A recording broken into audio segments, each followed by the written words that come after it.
Oh, where do I start for that game? Genuinely a game for the history books. Like, it lived up to all expectation.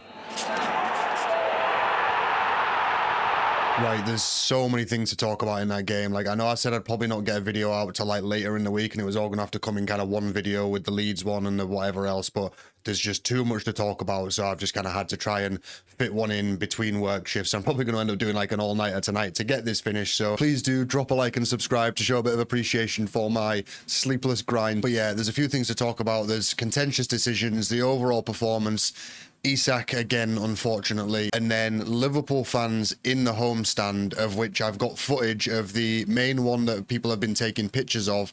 I've got footage that no one's seen yet, and that's of the full thing of him coming in, getting kicked out, everything. I've got the full footage of that. But we'll get started on the contentious decisions. So the contentious decisions are something that I'm not particularly too, like, they aren't really a major talking point for me in terms of like the overall everything that happened in the game. Obviously there was a few sort of dodgy refereeing decisions, but overall I think there was just so much more to talk about in this game, so that's why I'm getting that out of the way first, because I just don't think it's that majorly important really. So in chronological order, I think there was obviously the Gravenberch foul on Bruno to start with. Now I can see why this wasn't given as a red. There's been a lot of fans calling for it as a red, and I can see why it wasn't, and the reason on that being that it was very early in the game and it was like a kind of borderline thing. Like, it could have been a red, but the way I kind of look at this one, I see it from the perspective of like the referees going into this game knew it was going to be a heated one. It started to live up to that kind of expectation very early on, so you know, you could see the heated atmosphere in the stadium from minute one. I think with a borderline challenge like that, like sending someone off 8 minutes into the game for something that was borderline,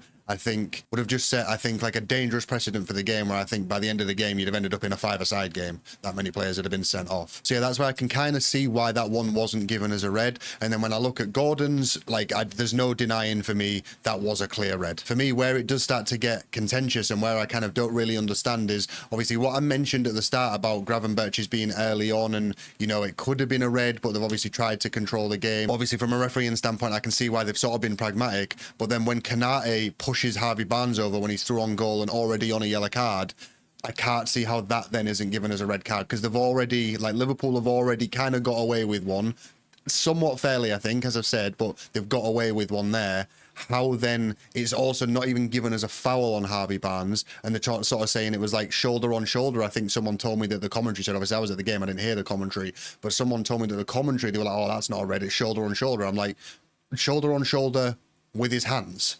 How? Obviously, I can only assume it was fucking Jamie Carragher on the commentary again, which, by the way, I can't fucking stand listening to his commentary. Like, genuinely, a lot of the time, I just actually have to mute the TV. Like, a case and example of that, in the Liverpool-Bournemouth game, I think it was, there was a moment of play where Bournemouth had, like, a good 10 minutes where they were playing, like, prime Barcelona-esque football. Like, they were absolutely playing Liverpool inside out. And then at the end of that kind of 10-minute stint, Jamie Carragher chose to give absolutely no credit to Bournemouth for how well they were playing. Just started whinging on about Kanate being out of position or something. I was just like, oh, fuck off. But yeah, I think Kanate should have been sent off as well. But to be honest, that's not really like that important. Obviously, let me know what you think in the comments on the refereeing decisions in the game. You know, maybe you see them differently to how I do. So, you know, I am kind of intrigued to know what other people think about it. But overall, for me, it's not the important talking point of the game. There's two important talking points to the game, and I'll get into what I think they are. So number one for me was the performance. I have genuinely never been as proud of 11 men, or like 14 or 15 or whatever, once all the subs were made. I have never been so proud of a group of people in my life. Like, not even the cup final performance. I was so proud of the performance that was put on the pitch. Like, there was so much hard work, heart and desire in every single player on that pitch. It was just, it absolutely blew me away. And what that performance did is it took me back to the Ashley era, and not obviously because of the performance. Back in the Ashley era, we didn't do anything like that. But what I mean by that is, back in the Ashley era, what we always said is, we don't demand a team that wins, we demand a team that tries. And for me, I genuinely don't think there has been a better example of us as fans getting exactly what we have asked for from the team. When we said as fans, we don't demand a team that wins, we demand a team that tries, there has never been a better example of that than that game against Liverpool on Monday night. And honestly, I know it sounds kind of crazy as a fan, and there's probably going to be Liverpool fans in the comments saying this is some sort of like copium or something like that. But I genuinely think I've taken more joy out of watching that performance and that level of heart and determination from our players and that level of togetherness than I would have if we, you know, just got 3 points but just kind of put out like an average performance. Like, it was such an easy loss to take in circumstances that it really wasn't an easy loss to take. Like, it's almost like heartbreaking how it happened so late on in the game after such a spirited effort. Like, it is kind of hard to take, and I'll get on to why it's hard to take in a second, but then also it's like almost not hard to take. It's almost easy to take because I'm just so proud of them. Like, I genuinely am just absolutely blown away by what they gave to the badge on Monday night. And you know what? I was scrolling through Instagram afterwards and I saw an interview from Bruno, and I was scrolling through the comments, and this comment here, it just made me think of like, you know, that's what I want people to become Newcastle fans for. I don't want us to get a load of fans just because we start winning things and everyone become glory supporters. Like, what I want is fans to buy into what we are as a club. Obviously, I did mention that there was one thing from the game that was hard to take, and it's sort of on the same topic of the performance, but it was obviously the player that wasn't there. Because to see the players give what they gave to the team, to the badge, in the way that I've just mentioned, in contrast with the way that Alexander Isak is sat at home like a spoiled little fucking child, twiddling his thumbs, sulking just because he can't have his move this year. Like, to see the players lay down literal blood, sweat and tears in the way that they did whilst he sat at home like a spoiled little fucking child. Like, genuinely, I want the prick to fuck off out of our club without even a replacement if that happens. Like, obviously a replacement is ideal, but I genuinely could not fucking care less at this point if there isn't a replacement. Like, I flat out do not want to see him pull on a black and white shirt ever again. For me, Newcastle United is about what I said earlier. It's about not wanting a team that wins. It's about wanting a team that tries, gives their all for the badge. And on Monday night, the players on that pitch epitomised that down to a T. And Alexander Isak is quite literally the complete fucking opposite of what them players were on the pitch. Like, for me, seeing that contrast between the two, seeing the players give that whilst he's sat at home like a spoilt little fucking prick, just leaving his teammates out to dry like that. Like, the contrast between Gordon and Isak. Gordon giving absolutely everything. He doesn't even play that position and he's trying his absolute fucking best. Like, I've seen a few fans replying to Gordon's Instagram post where he's apologised, kind of getting a little bit annoyed about it. Don't get annoyed at Gordon. Get annoyed at Isak. Gordon shouldn't be in that position in the first place. Gordon shouldn't be having to do that job. Isak is a fucking prick. Obviously, if he does stay, my respect for Eddie Howe outweighs my hatred for Isak, and I will find a way to get behind that decision and support the team and somewhat support Isak. But to be honest, I genuinely think at this point, even if he starts scoring goals, like, I'm still gonna struggle genuinely. Like, I just absolutely fuck that entitled little fucking baby. And I genuinely do just at this point hope he goes, and Liverpool have fun with him, because in 3 years time he'll do the same to you when Barcelona or Madrid come knocking. But anyway, rant over, although kind of onto another sort of rant now, and that's on the Liverpool fans getting home tickets. Now, obviously, in itself, Liverpool fans managing to get tickets is annoying, but I kind of wish that that was as far as it went, because, you know, there's always going to be a few fans here and there that manage to get tickets in the home end. Like, it's always going to happen, but it's gotten to a point where it's just like an absolute piss take at this point. And to a point where, obviously, you know, many of you have seen it already. I've spoken about it. It's in the thumbnail. Like, I have footage of something that was just an absolute fucking disrespect. So the reason I'm kind of posting this is to hopefully try and create a bit of attention around it and a bit of pressure, potentially. Obviously, I don't think I really have the platform for that yet, but hopefully I can maybe just do my bit towards creating a bit of attention towards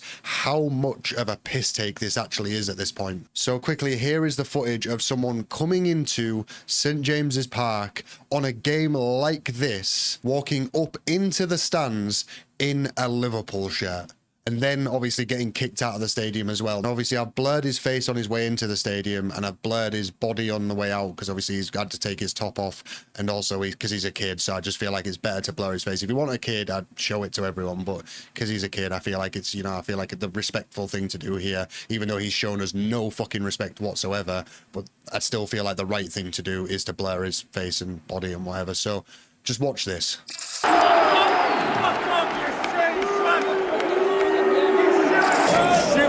Swats. Where's your shirt? Where's your shirt? Now, what the fuck is that? Like, how the fuck is that happening? We have so many fans applying for ballots saying they've not won a ballot in years, struggling to get to games. So many fans would have loved to have been at this game. And obviously there's plenty more, like, you know, there's other pictures. I've seen other pictures of Liverpool fans coming in Liverpool shirts. It wasn't just this one kid. This kid was just in the stand that I was in. And then I actually got to my seat like quite early, and we were talking to some other lads that were in the stand.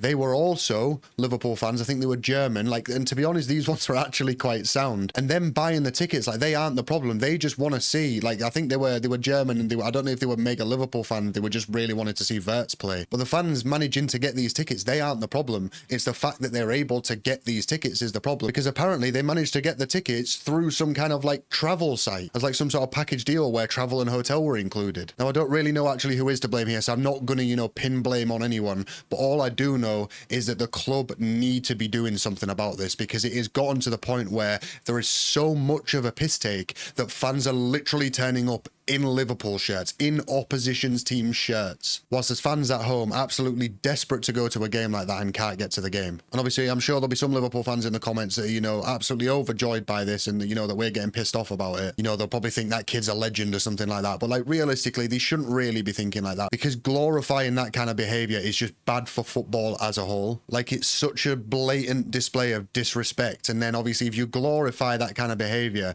it just starts to become more prominent, and you know, then it won't be long before someone does attempt to do it at Anfield or like other grounds and stuff like that. So like, even if you are on the right side of that kind of behavior, still I don't think that should ever be glorified, because the reality is there, if anyone does try glorify that, how long before, as I say, it starts to happen more, then some kid does go to a game, gets lamped, and then we're sort of back in the 90s where football as a sport has a reputation for football hooliganism, and it's just generally bad for the sport. But yeah, managing to get a ticket, like, I understand that it's probably always going to happen, but the point that it's got to at St James's Park, where people are turning up in opposition's kits colours, like, something very seriously needs to be done about that, and fast. The fact that they managed to get through security is a massive, massive failure on their part. Like, the fact that I was even able to see this problem while sat in the stands, the fact that this kid even got to the stand, like, it blows my mind that that was even able to happen. And as I said, it wasn't just this kid, there was multiple. But anyway, yeah, going forward, there's a lot of positives we can take from that game, a few negatives in the sense of the injuries, but also from what I've heard coming out about them injuries, none of them seem like they're actually that bad. Obviously, we've got a 3-game ban for Gordon, but it sounds like both Joe Linton and Tonali would be back, you know, anywhere between 2 and 4 weeks. And then our next 3 games, not to mention also international breaks, our next 3 games are also like lower to mid-table teams, with the next sort of like top level team that we come up against being Arsenal, and I think everyone should be back for the Arsenal game, so that's ideal. It's also probably even more ideal when you think about how the new signings are going to have to kind of come in and get a lot of minutes through like necessity at this point, but they're sort of going to be thrown in kind of at the deep end, and it's going to kind of be a bit of a sink or swim. But it means when the games come thick and fast later in the season, you know, when we get the Champions League games in and all that kind of stuff, it means that those players will be ready, because they'll have had this kind of period of almost like a baptism of fire that we might not necessarily have done had we not been forced into it. So yeah, providing the striker situation gets sorted as soon as possible, positives looking forward. Leeds game next week, Champions League draw coming later in the week as well, so there's going to be, you know, plenty for me to talk about over the next week, so make sure you subscribe and hit the bell for that one. That's going to be the one that has the giveaway on. Obviously I did kind of lie and say the next video I'd have a giveaway. It hasn't turned out to be that one because I didn't think I'd be doing this one, but there was just too much to talk about, so the next one will be the one that has the giveaway on. No one won the last one. But yeah, anyway, thank you for watching. I hope you've enjoyed the video, and I'll see you on the next one.